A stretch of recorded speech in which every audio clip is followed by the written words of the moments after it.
ورحمة الله، كيف حالكم؟ طيبين؟ أنا اليوم حاولت إنه منظري يكون محترم قد ما أقدر عشان بتكلم في موضوع حساس، ولاحظت إنه لما منظرك يكون محترم الناس تتقبل منك أي حاجة حتى لو ما أنت محترم. يعني زي عندك دكتور البواسير يجيك حاط السماعة لابس بالطو بس شغله مو نظيف، هو عارف إنه شغله مو نظيف، ما تقدر تلومه، تخصصه وسخ.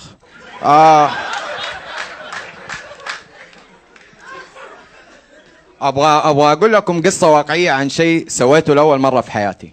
الشيء هذا لما كنت افكر فيه كان جدا عادي، بس لما صار لاحظت ردود فعل جدا غريبه من الناس. انا يا ناس ولاول مره سافرت المغرب.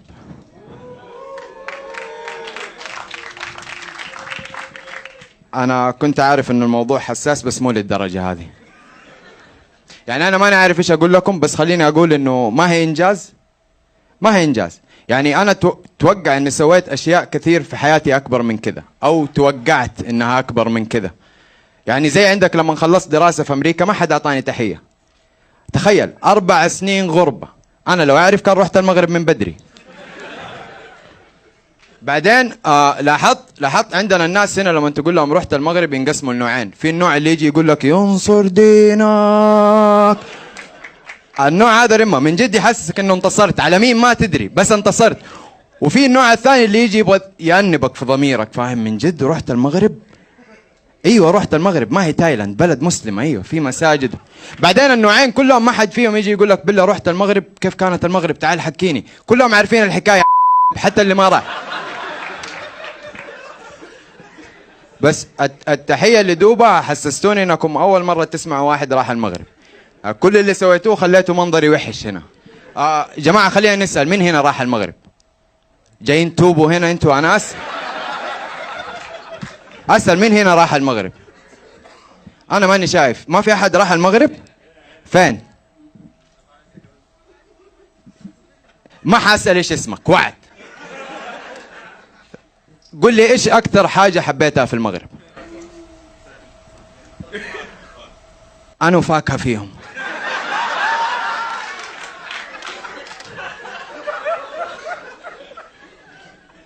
أنا فاكهة يا موكلي. قل لي إيش كمان؟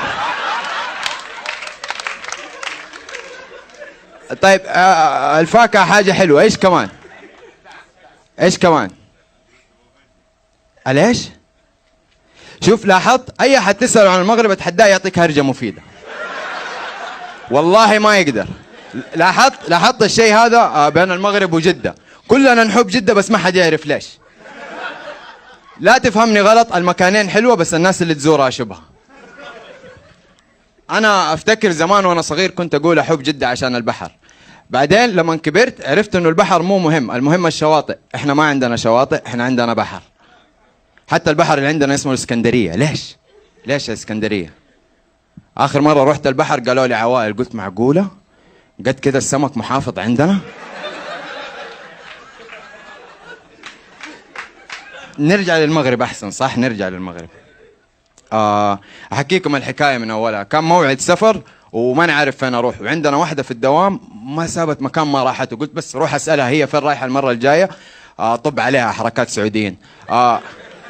فرحت سألتها قلت لها فين رايحة؟ قالت لي أنا رايحة المغرب. انصدمت.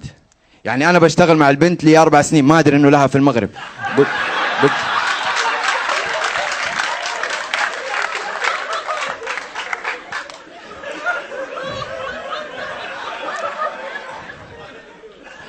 لا تفهمني غلط، يعني ما تتصلح هذه، صح؟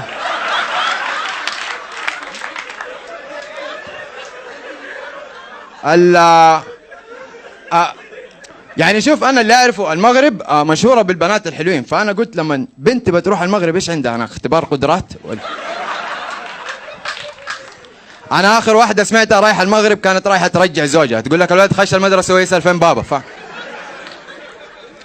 فقلت بلاش وسوسه وخليني اروح اسال البنت. قلت لها اقول لك بعرف انا، بس ليش المغرب؟ طلع عشان جاتها دراسه على الواتساب تقول انه المغرب ثالث امن دوله في افريقيا. انا هنا انصدمت مره ثانيه. دراسة على الواتساب، مركز ام علي للابحاث هذا ولا مين؟ دراسة على الواتساب. يا جماعة ما لكم ومال دراسات الواتساب هذه. أنا عندي واحدة من خالاتي تصحى تعطيك دراستين على الريق قبل لا تشرب موية، دراسات على الواتساب.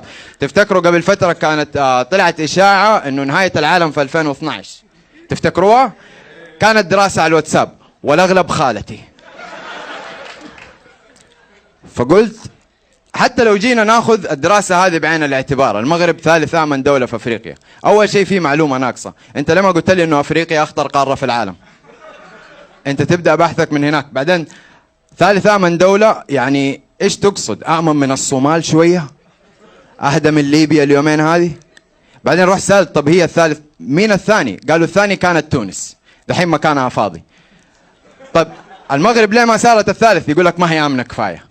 قلت يا ابويا سيب الدراسات هذه على جنب، ونزلت سألت شوية من أصحابي راحوا المغرب بعيد عنكم. مو بعيد عنكم المغرب، بعيد عنكم شوية من أصحابي. فجيت سألت الأول قلت له أقول لك أنا رايح المغرب، قال لي لا تروح. قلت ماني جاي أستاذن يا ابن الكلب، أنا رايح المغرب. عندك شيء تقوله ولا؟